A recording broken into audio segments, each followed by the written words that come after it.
say, hey, if you've been aware of, and it'd be tough not to be, of what's gone on in Canada recently and what still is continuing to go on.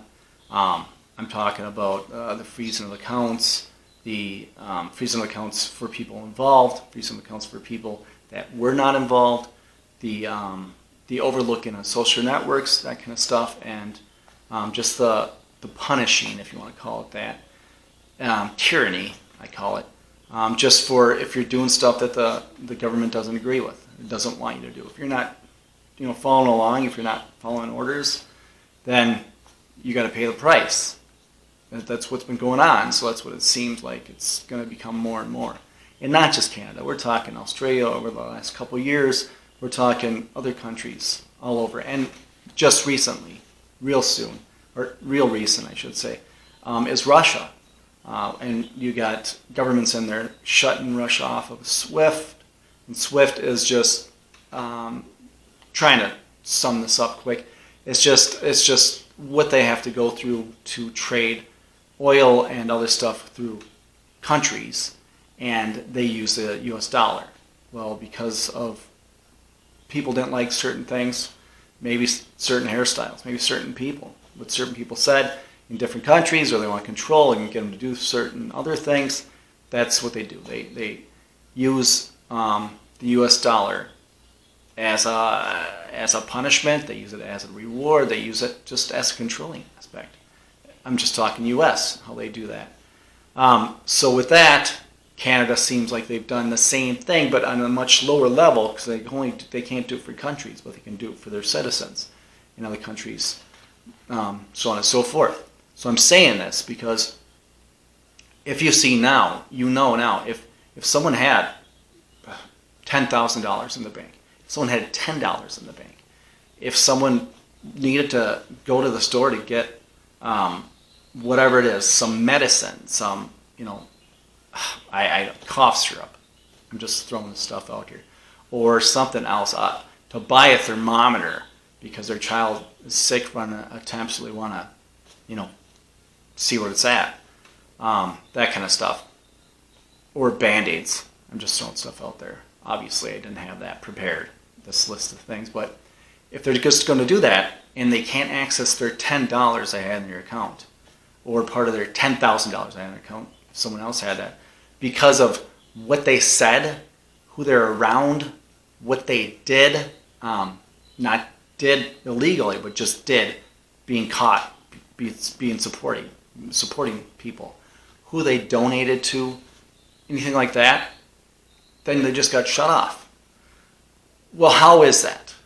How did they shut you off? How did they say, no, we know you have this money, if you want to call it money, this fiat currency, this currency in the bank, and you can't have access to it. So if you don't have anything else, well, that's too bad. SOL.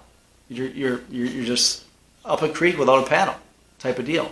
So how can you avoid that? What can you do to prevent those kinds of circumstances? You can't stop the whole circumstance as a whole, but what can you do to prevent this kind of circumstances affecting you and your family, or maybe affecting you and your family a lot less than could be?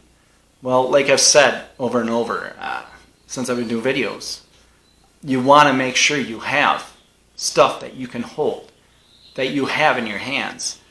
Cash, yes, it's fiat currency. Yes, it's inflating. Yes, it's nothing to hold on to that's going to save anything. It's not going to preserve any wealth. It's not going to do anything, but that's what's accepted and what's what you have to do. We have to use for a lot of places, for a lot of things nowadays. So you more or less have to hold cash. And I'm not talking digits in your bank account. I'm not talking a credit card. I'm talking physical cash, paper cash. Because if they shut off the banks, they shut off the ATMs, they shut off your accounts, whatever they do, you can still take that to the convenience store, to the gas station, to get those small essentials that you need for that time being. You can buy that food that you need or want. I mean, you can do that. That gives you the power. You have the ability to do it. If you don't have cash, you're in that circumstance in Canada, you're Australia, you're one of the people who they don't agree with, don't approve of, don't agree with, you're out of luck. you're out of luck. There's nothing you can do. You can wait. You'll have to wait. I guess you can wait, but you're going to have to wait until they change it. Or unless you know some other people that are holding on to cash, doing the smart thing for themselves and their families, and have extra or have plenty or are willing to lend a hand. There's always that too, but do not rely on it. Do not rely on anyone else at all. Rely on yourself. Protect yourself and your family. You are the best thing that is in that circumstance, and has that ability to do that. Don't rely on anyone else. Sort of got off tangent there, but I just want to say, I mean, they had bank closures, they had account freezes. They still have those going on. People still can't access their stuff, and this is a couple weeks after the whole thing.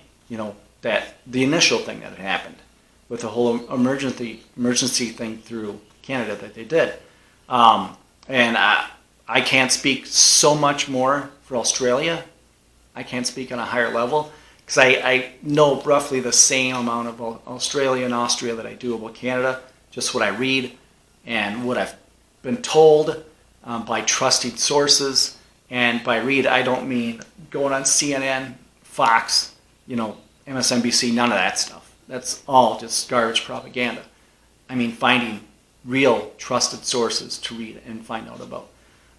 So if you're in this situation that you can pull out cash. That's what I would do.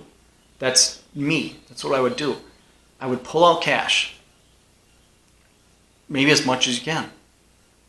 I'm not saying start a run on the banks, but that just happened in Canada, and then right after that, they sort of seem to change their tune a little bit. When I say they, the powers that ought not be but are in place, they sort of said, hey, well, we gotta back up a little bit. We gotta sort of pause this and then readdress how we're gonna go about this. That's what they did. Not fully, but they did it enough to get people stopping or slowing down. So I mean I would pull a cash and make sure you have cash on you at all times. I mean on you or buried in your backyard or under your mattress or in your safe, whatever you want to call it. So at a trusted family member's home and they're safe, fireproof safe, whatever. That's what I would do. I'm just throwing this out there. And as always, I mean, make sure you have assets, barterable assets, along with gold and silver. You want ammunition, seeds, food. You want good access to water or something to, filter that water that you run across at a lake, at a stream, at a river, whatever. You just want to be able to have that. If it's shut off, if you're not in control of it, if you don't have a well, if you don't have a generator, if you don't have land to hunt on, if you don't have access to that stuff, in a crunch, you got to go out there and hunt, or you got to go out there and do whatever you need. You have a pond, on your land. If you don't have that, you need to figure out how you're going to have access to that kind of stuff. So that's what I would go with. I'm just trying to think. I didn't have much more set up. I just thought it's important to get this out there and say, hey, you got to do what you can to protect yourself and your family. It's real. It's real, and it's really happening right now. It's happening right now. It's going on right now. Look to Canada. Look to Austria. Look to Australia. Look to what's going on in Russia-Ukraine situation now. Yeah, I'm just saying, protect yourself. But as always, thank you for watching. Hit the like, share, subscribe, and stay vigilant. Protect yourself, protect your family, protect your health.